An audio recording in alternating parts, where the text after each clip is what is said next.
with that being said, there's been a lot of things that have been said in the public, Mr. Grush, and so I want to get down to, if we can, some specifics, right? So at one point you had said that there has been harmful activity or aggressive activity.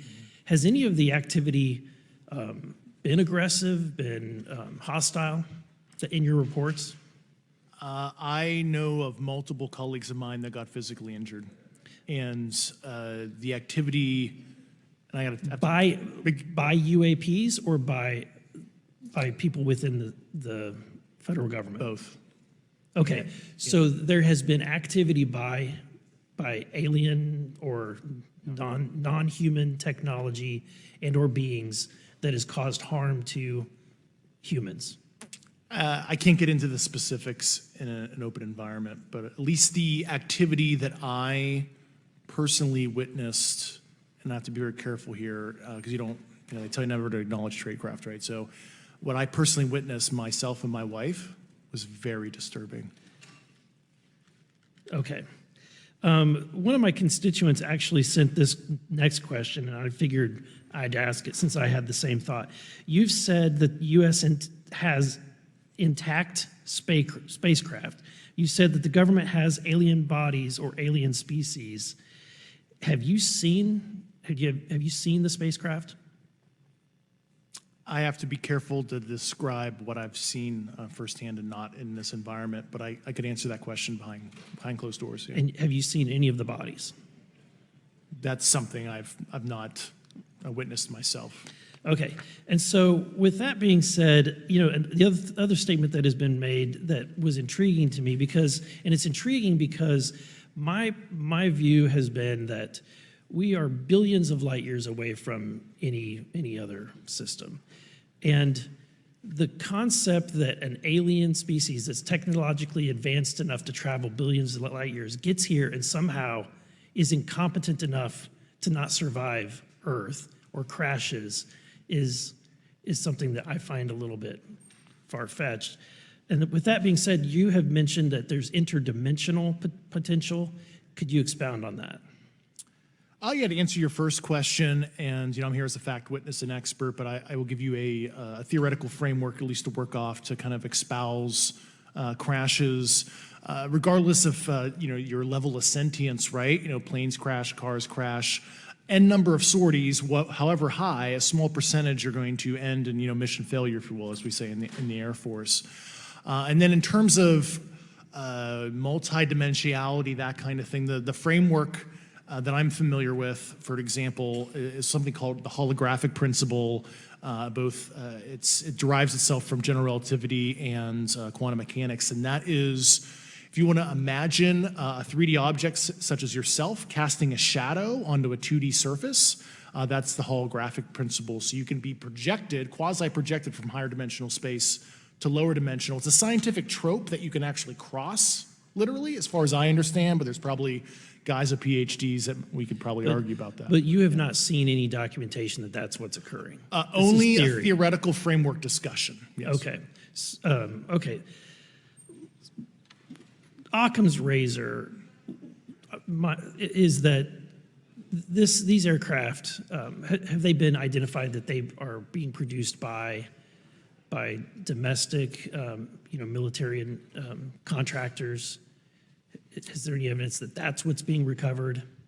Not to my knowledge, plus the recoveries predate a lot of our advanced programs that I previously am witting of, so. Would it be safe to say that there could be a scenario today where you have an aircraft that crashes because it's been involved in one program from one federal agency, but the agency that retrieves it is not aware of that program, and to them it appears alien in origin? I mean, that's a hypothetical situation. I'm not aware of any historical situation that would match that you described. So you're not aware, it has not happened that you're aware of? That I'm aware of. Thank you, Mr. Chairman. I yield back.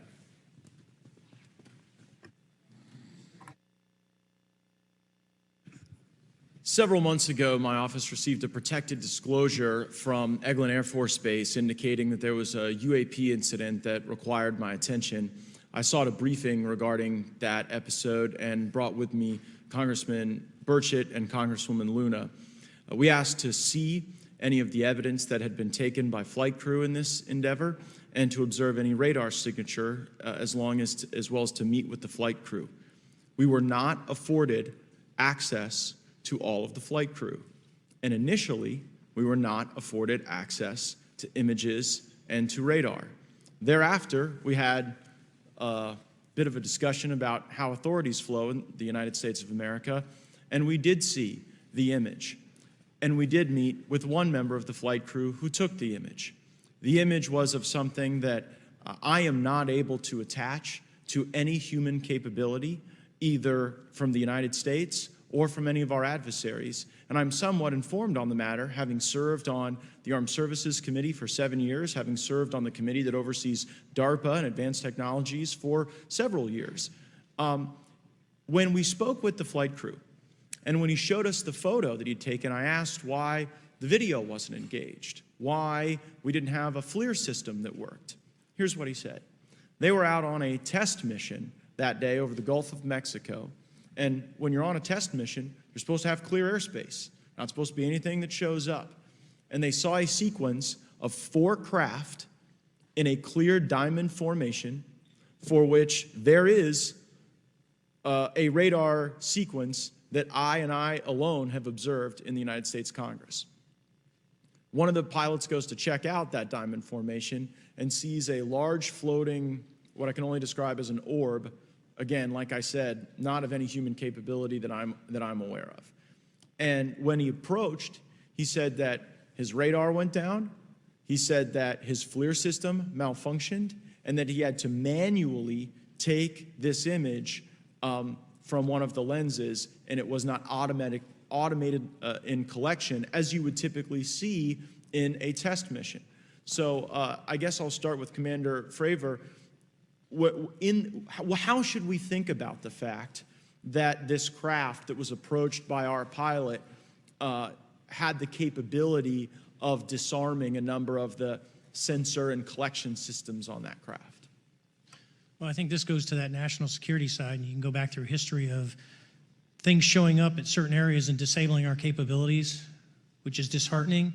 And for us, I mean, like I said, it completely disabled the radar on the aircraft when it tried to do it, and the only way we could see it is passively, which is how he got that image. So I think that's a concern on what are these doing, not only how do they operate, but their capabilities inside to do things like this. And how should we think about 4 craft moving in a very clear formation, equidistant from one another, in a diamond? In all of the phenomenon, perhaps, Mr. Grave, that you've analyzed, have we ever seen multiple craft in a single formation? I have one particular case, and that was during the gimbal incident. The recording on the AT FLIR system shows a single object that rotates.